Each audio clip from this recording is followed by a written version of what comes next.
Who has been at Paris must needs know the Greve, the fatal retreat of the unfortunate brave, where honor and justice most oddly contribute to ease heroes' pains by an halter in gibbet.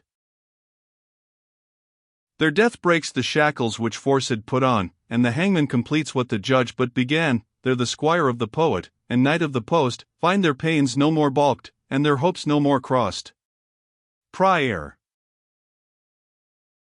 In former times, England had her Tyburn, to which the devoted victims of justice were conducted in solemn procession up what is now called Oxford Street. In Edinburgh, a large open street, or rather oblong square, surrounded by high houses, called the Grass Market, was used for the same melancholy purpose.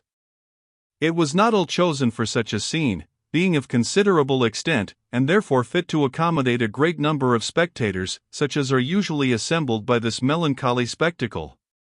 On the other hand, few of the houses which surround it were, even in early times, inhabited by persons of fashion, so that those likely to be offended or over deeply affected by such unpleasant exhibitions were not in the way of having their quiet disturbed by them.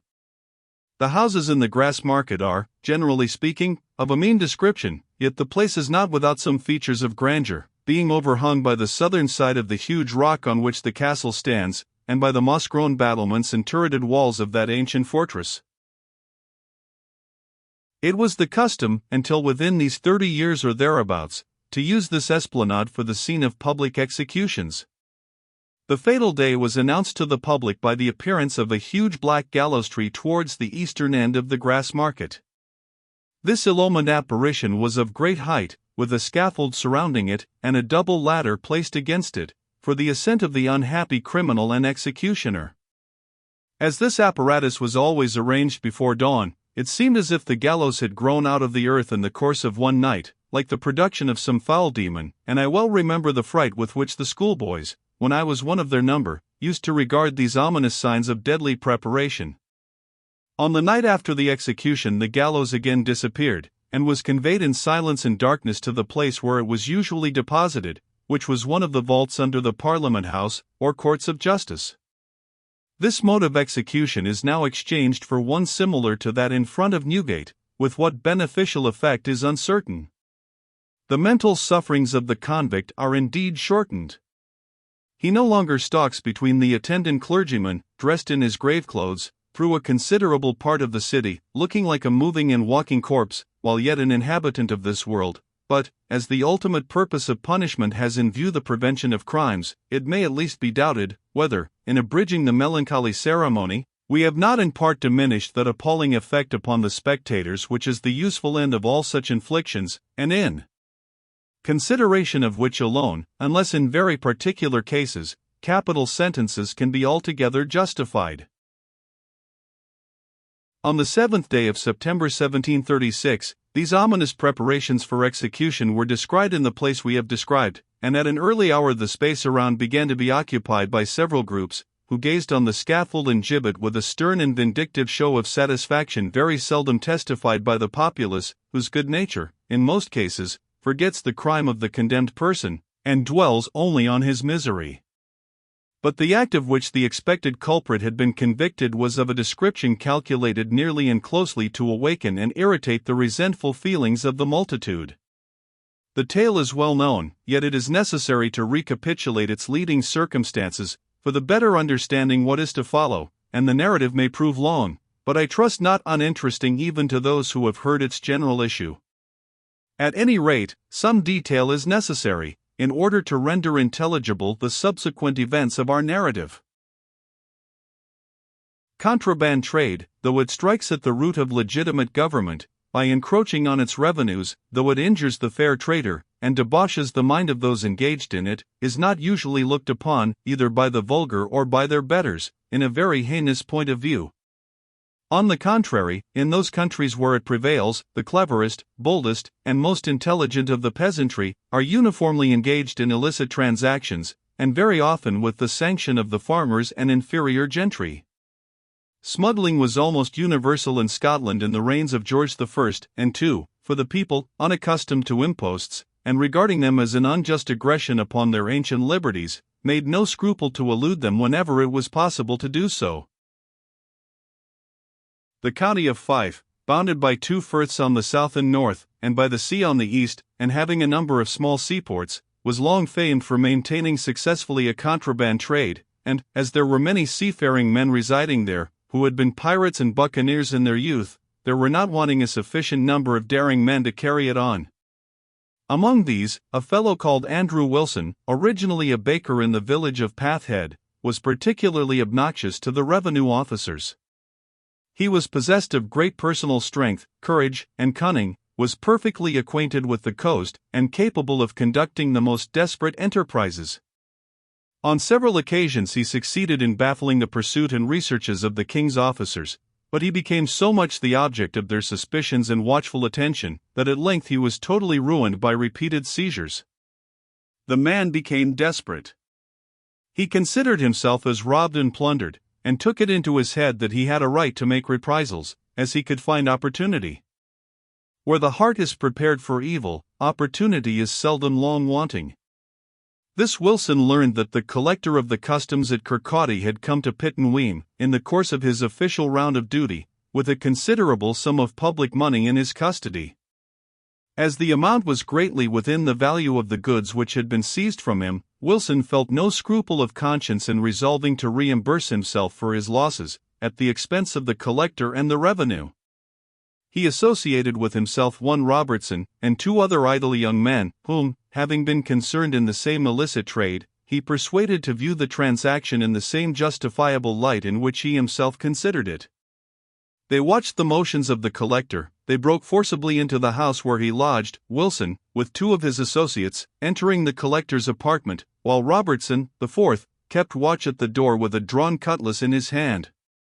The officer of the customs, conceiving his life in danger, escaped out of his bedroom window, and fled in his shirt, so that the plunderers, with much ease, possessed themselves of about £200 of public money.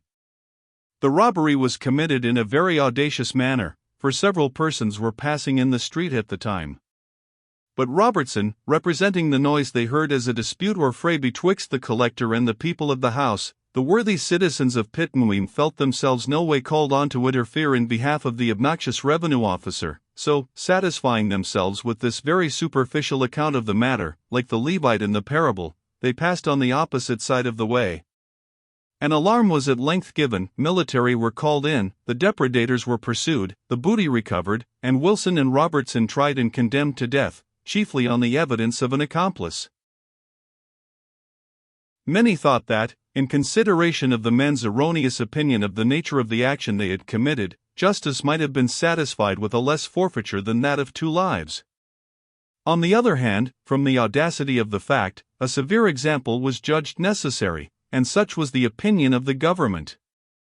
When it became apparent that the sentence of death was to be executed, files, and other implements necessary for their escape, were transmitted secretly to the culprits by a friend from without.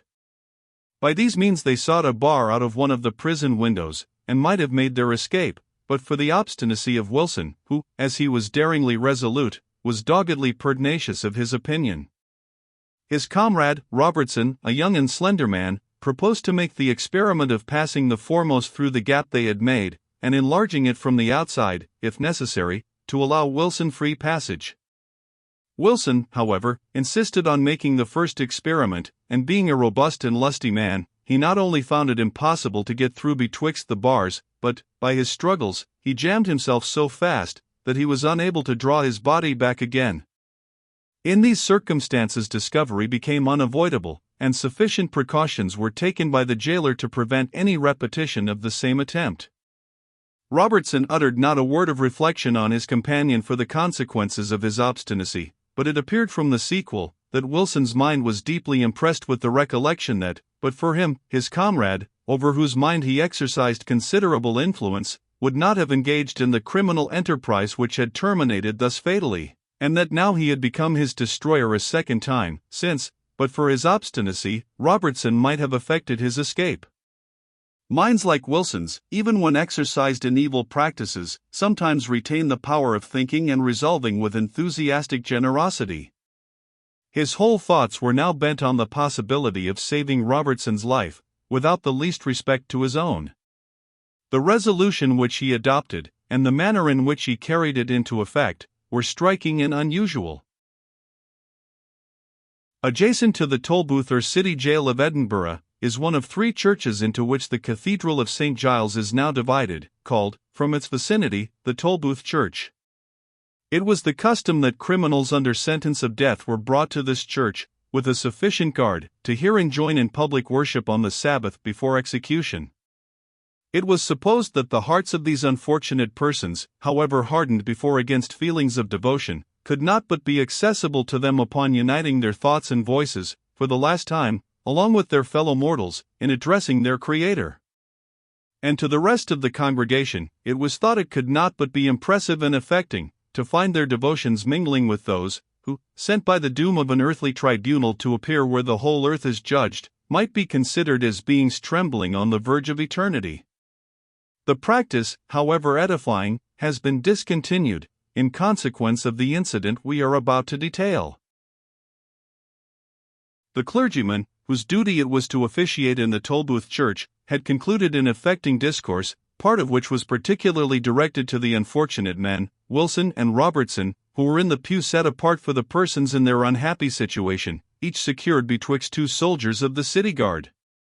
The clergyman had reminded them that the next congregation they must join would be that of the just or of the unjust, that the psalms they now heard must be exchanged, in the space of 2 brief days, for eternal hallelujahs or eternal lamentations, and that this fearful alternative must depend upon the state to which they might be able to bring their minds before the moment of awful preparation, that they should not despair on account of the suddenness of the summons, but rather to feel this comfort in their misery, that, though all who now lifted the voice, or bent the knee in conjunction with them, lay under the same sentence of certain death, they only had the advantage of knowing the precise moment at which it should be executed upon them. Therefore, urged the good man, his voice trembling with emotion, redeem the time, my unhappy brethren, which is yet left, and remember, that, with the grace of him to whom space and time are but as nothing, salvation may yet be assured, even in the pittance of delay which the laws of your country afford you. Robertson was observed to weep at these words, but Wilson seemed as one whose brain had not entirely received their meaning, or whose thoughts were deeply impressed with some different subject, an expression so natural to a person in his situation, that it excited neither suspicion nor surprise.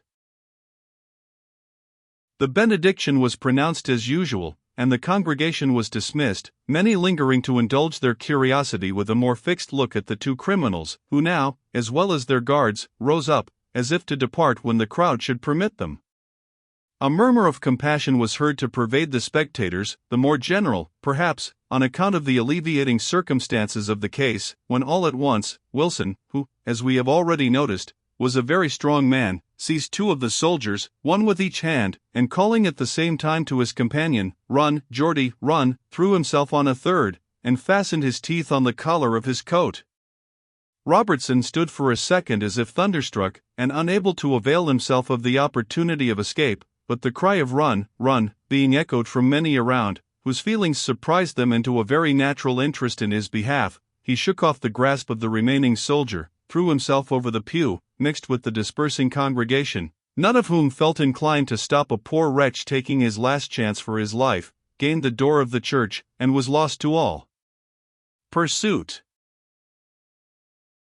The generous intrepidity which Wilson had displayed on this occasion augmented the feeling of compassion which attended his fate. The public, where their own prejudices are not concerned, are easily engaged on the side of disinterestedness and humanity, admired Wilson's behavior, and rejoiced in Robertson's escape. This general feeling was so great, that it excited a vague report that Wilson would be rescued at the place of execution, either by the mob or by some of his old associates, or by some second extraordinary and unexpected exertion of strength and courage on his own part. The magistrates thought it their duty to provide against the possibility of disturbance. They ordered out, for protection of the execution of the sentence, the greater part of their own city guard, under the command of Captain Porteous, a man whose name became too memorable from the melancholy circumstances of the day and subsequent events. It may be necessary to say a word about this person, and the corps which he commanded. But the subject is of importance sufficient to deserve another chapter.